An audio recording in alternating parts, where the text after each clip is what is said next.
Good morning everyone. এটা ছিল 28শে মে, 28 মে।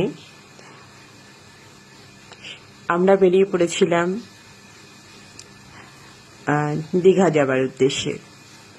সেদিনটা প্রচন্ড ঝড় বৃষ্টি সকাল থেকে শুরু হয়েছিল।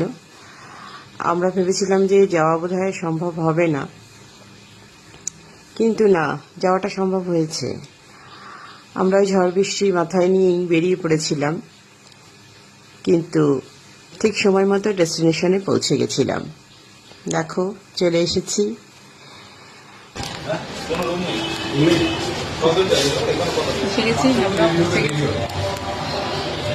সারাদিন পর দেখো অবস্থা, গরম লাগছে, মানে বৃষ্টিতে কোথায় চলে গেল, মেঘ করেছে কিন্তু গরম প্রচন্ড, রোদও উঠে গেছে। পৌঁছে গেছি আমরা। আফটার অল আমরা এসে পৌঁছলাম অনেক ঝড় ঝাপটার পরেও।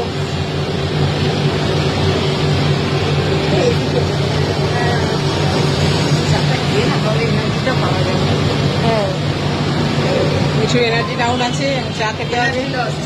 চালে আবার কেন চা দিতেই হবে, মেরে বসে। চলো,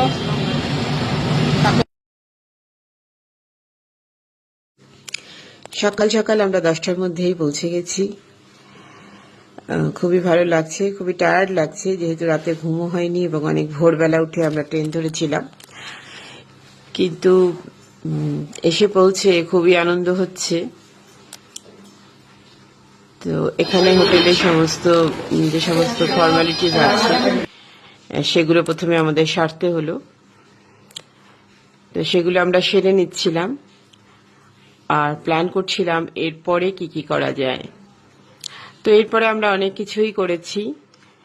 আজকের ভিডিওতে হয়তো আমি সবটা দেখাতে পারবো না, কিন্তু আমি আস্তে আস্তে সবকটাই তোমাদের দেখাবো, সবকিছু শেয়ার করব।